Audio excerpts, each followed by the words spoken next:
അസ്സലാമു അലൈക്കും. എല്ലാവർക്കും ഐഷസ് ഡ്രീം വേൾഡിലേക്ക് സ്വാഗതം. ഇന്നത്തെ നമ്മുടെ റെസിപ്പി 2 കപ്പ് പാലും കുറച്ച് ഫ്രൂട്ട്സും കുറച്ച് ചവ്വരിയും ഉണ്ടെങ്കിൽ എളുപ്പത്തിൽ തയ്യാറാക്കിയിട്ട് എടുക്കാൻ പറ്റുന്ന ഒരു ഡെസേർട്ടാണ്. ഇതിലേക്ക് നമ്മൾ ക്രീമോ കണ്ടൻസ്ഡ് മിൽക്കോ കസ്റ്റാർഡ് പൗഡറോ ഒന്നും തന്നെ ചേർക്കുന്നില്ല. എന്നാൽ കസ്റ്റാർഡ് പൗഡർ കൊണ്ടുണ്ടാക്കുന്ന ഫ്രൂട്ട് സലാഡ് പോലെ തന്നെ നല്ല ടേസ്റ്റി ആയിട്ടുള്ള കുട്ടികൾക്കും വലിയവർക്കും ഒരുപോലെ ഇഷ്ടപ്പെടുന്ന ഒരു ഡെസേർട്ടാണ് കേട്ടോ ഇത്. അപ്പോൾ നമുക്ക് ഇതെങ്ങനെയാണ് ഉണ്ടാക്കുന്നത് എന്ന് നോക്കാം. ഈ ഡെസേർട്ട് ഉണ്ടാക്കുവാൻ ആദ്യം തന്നെ നമുക്ക് വേണ്ടത് 500 ml ഒരു പാക്കറ്റ് പാലാണ്.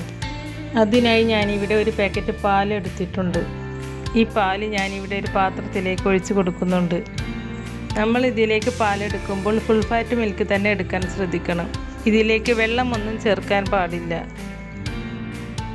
ഇനി ഇതിലേക്ക് 1/4 കപ്പ് പാൽപ്പൊടി കൂടി നമുക്ക് ചേർത്ത് കൊടുക്കാം.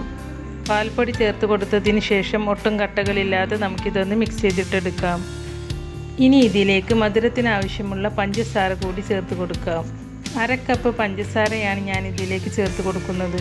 പഞ്ചസാര മെൽറ്റായതിനു ശേഷം 1 ടേബിൾ സ്പൂൺ റവ കൂടി ഞാൻ ഇതിലേക്ക് ചേർക്കുന്നുണ്ട്. റവ ചേർത്ത് കൊടുത്തതിന് ശേഷം ഒട്ടും കട്ടകളില്ലാതെ നന്നായിട്ട് തന്നെ ഇതൊന്ന് മിക്സ് ചെയ്തിട്ടെടുക്കാം. ഇപ്പോൾ ഞാൻ ഇതൊന്ന് ഒട്ടും കട്ടകളില്ലാതെ മിക്സ് ചെയ്തെടുത്തിട്ടുണ്ട്. ഇനി ഇതൊരു മീഡിയം ഫ്ലെയിമിൽ വെച്ച് കൈ എടുക്കാതെ ഇളക്കി കൊടുക്കുക. ഇത് നല്ല പോലെ ഒന്ന് തിളച്ച് വരട്ടെ. ഒരു 5 മിനിറ്റ് ഇതുപോലെ തന്നെ ഒന്ന് ഇളക്കിക്കൊണ്ടിരിക്കുക. ഇപ്പോൾ ഇതൊന്ന് നല്ല പോലെ തിളച്ച് വന്നിട്ടുണ്ട്. ഇത് ഇത്രയും തിളച്ചാൽ മതി. ഇനി നമുക്ക് ഫ്ലെയിം ഓഫ് ചെയ്യാം. ഇനി ഞാൻ ഇതിലേക്ക് ഒരു പിഞ്ച് ഉപ്പ് ചേർത്ത് കൊടുക്കുന്നുണ്ട്. ഇനി ഇതൊന്ന് നന്നായിട്ട് തണുക്കട്ടെ. അപ്പോഴേക്ക് നമുക്കിതിലേക്ക് വേണ്ട ചവ്വരി വേവിച്ചെടുക്കാം. ഞാനിവിടെ ഒരു 1/4 കപ്പ് ചവ്വരിയാണ് എടുത്തിട്ടുള്ളത്.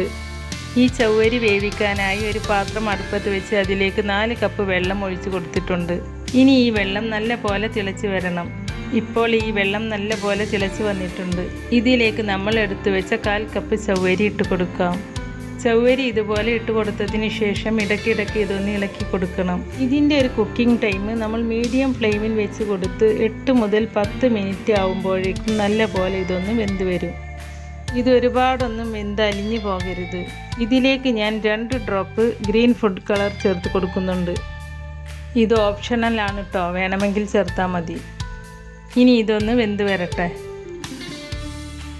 അപ്പോഴേക്കും നമുക്ക് നേരത്തെ ഉണ്ടാക്കി വെച്ച പാലിൻ്റെ മിക്സ് ചൂടാറിയോ എന്ന് നോക്കാം. ഇപ്പോൾ ഇതൊന്ന് നന്നായിട്ട് ചൂടാറി വന്നിട്ടുണ്ട്.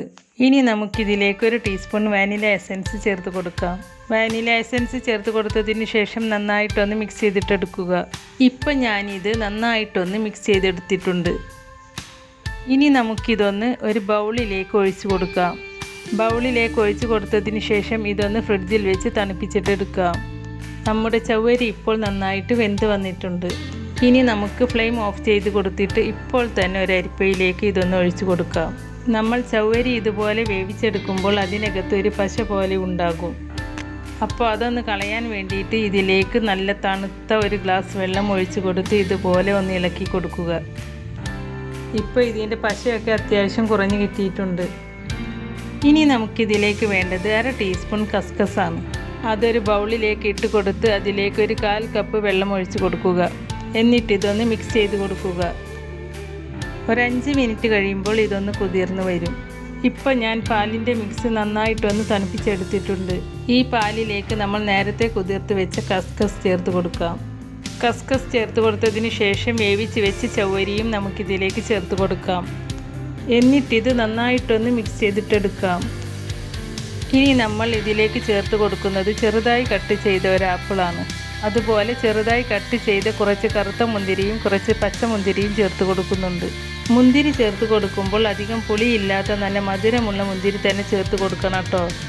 ഇനി ഞാൻ ഇതിലേക്ക് ചേർത്ത് കൊടുക്കുന്നത് ഒരു 1/2 നേന്ത്രപ്പഴം ചെറുതായി കട്ട് ചെയ്തതും അതുപോലെ കുറച്ച് ചെറി കട്ട് ചെയ്തതുമാണ്. ഇനി കുറച്ച് മാമ്പഴം കട്ട് ചെയ്തതും കൂടി ചേർക്കുന്നുണ്ട്. പിന്നെ ഞാനൊരു ടേബിൾ സ്പൂൺ അളവിൽ ബദാം കട്ട് ചെയ്തതും കാഷ്യൂനട്ട് കട്ട് ചെയ്തതും പിസ്ത കട്ട് ചെയ്തതും ചേർത്ത് കൊടുക്കുന്നുണ്ട്. എന്നിട്ടിത് നന്നായിട്ടൊന്ന് മിക്സ് ചെയ്തെടുക്കാം.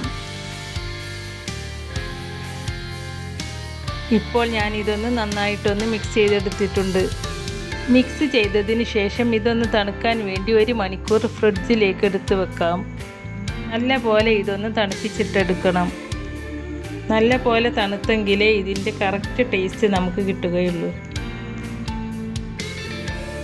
തണുത്തതിന് ശേഷം മധുരം കുറവാണെങ്കിൽ കുറച്ച് പഞ്ചസാര പൊടിച്ചത് ചേർത്ത് കൊടുക്കാം. ഇപ്പോൾ ഇതൊന്ന് നല്ല പോലെ തണുത്ത് വന്നിട്ടുണ്ട്. ഇനി നമുക്കിതൊന്ന് സെർവ് ചെയ്യാം. നമ്മൾ കസ്റ്റാർഡ് പൗഡർ കൊണ്ടുള്ള ഫ്രൂട്ട് സലാഡ് ഉണ്ടാക്കുന്നത് പോലെ തന്നെ നല്ല ടേസ്റ്റി ആയിട്ടുള്ളൊരു ഫ്രൂട്ട് സലാഡാണ് കേട്ടോ ഇത്. അപ്പോൾ നമ്മുടെ ഇന്നത്തെ ഈ റെസിപ്പി നിങ്ങൾക്ക് ഇഷ്ടപ്പെട്ടിട്ടുണ്ടെങ്കിൽ തീർച്ചയായിട്ടും ട്രൈ ചെയ്ത് നോക്കിയിട്ട് ഇതിൻ്റെ അഭിപ്രായങ്ങൾ നമ്മുടെ കമൻറ്റ് ബോക്സിൽ വന്ന് അറിയിക്കണേ. ലൈക്ക് ചെയ്യാനും ഫ്രണ്ട്സ് ആൻഡ് ഫാമിലിക്ക് ഷെയർ ചെയ്യാനും മറക്കരുത്. അതുപോലെ എൻ്റെ ചാനൽ ഇതുവരെയും സബ്സ്ക്രൈബ് ചെയ്യാത്തവരുണ്ടെങ്കിൽ അല്ലെങ്കിൽ ആദ്യമായിട്ടാണ് എൻ്റെ ചാനൽ കാണുന്നവരെങ്കിൽ ഒന്ന് പോയി സബ്സ്ക്രൈബ് ചെയ്യണേ. കൂടെ കാണുന്ന ബെല്ലൈക്കൺ എനേബിൾ ചെയ്ത് വെക്കാനും മറക്കരുത്. എങ്കിൽ മാത്രമേ പുതിയ റെസിപ്പീസ് അപ്ലോഡ് ചെയ്യുമ്പോൾ അതിൻ്റെ നോട്ടിഫിക്കേഷൻ നിങ്ങൾക്ക് കിട്ടുകയുള്ളൂ. ഇൻഷാ അല്ലാഹ് പുതിയ റെസിപ്പീസുമായി വീണ്ടും വരാം. Thank you.